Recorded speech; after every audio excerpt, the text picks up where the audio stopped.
દુઃખ વિશે ઘણું કહી શકાય, પણ ટૂંકમાં એવું કે ઘણા દુઃખ તો આપણે ઊભા કર્યા હોય છે. જેમ કે કોઈ વ્યસન કરે,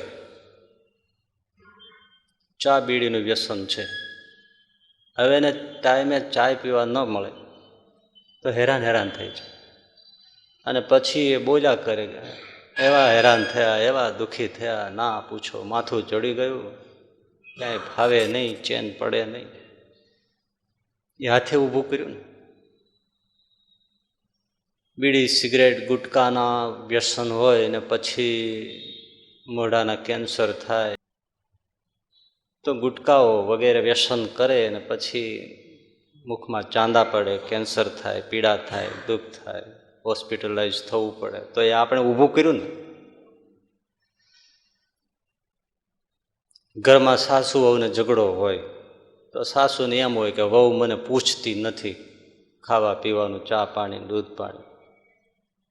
તે વહુને એમ હોય કે એ બહુ પહેલાં છે તો હું શું કામ પૂછું. સસરાને પૂછે, સમયે જમાડે, એ કાંઈ રોકે ટોકે નહીં એટલે એને સાચવે. પહેલાંને બોલવા વઢવાનું થાય કે રસોડામાં, એટલે પછી ન પૂછે.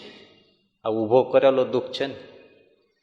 થોડુંક ટેણી ઓછી કરીને અને બાને પૂછી લે, અને બા અથવા સમજણ રાખે કે હશે હવે આ વહુ નહોતી ત્યારે હાથે જ કરતા હતા ને,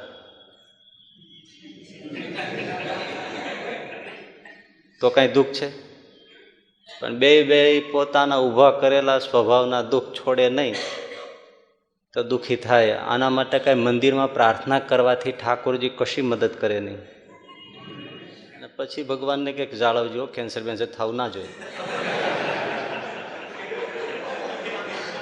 એ પ્રાર્થનાનો પણ બેઝ હોવો જોઈએ ને, બેઝ એકાદો હોવો જોઈએ ને કાંઈક.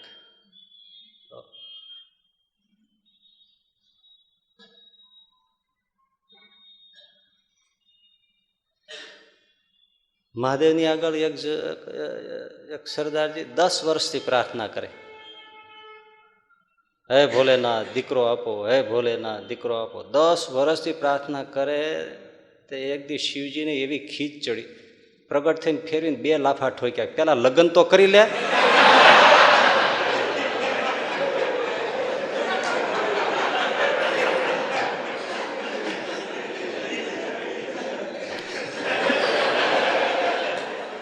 એટલે પ્રાર્થનાનો પણ કાંઈક બેઝ હોવો જોઈએ ને. એમ આપણે બીડીયું ફૂંકીએ ને વ્યસન રાખીએ ને પછી કંઈ ઠાકોરજી આ દુઃખ ન આવવા જોઈએ તેવું તો ના બને ને. આપણો થોડો સ્વભાવનો દુઃખ હોય તો સ્વભાવ સુધારવો તો પડે ને. આપણે ધ્યાન ના રાખીએ કે મંદિરવાળો થોડો હાથ પકડે છે કંઈ.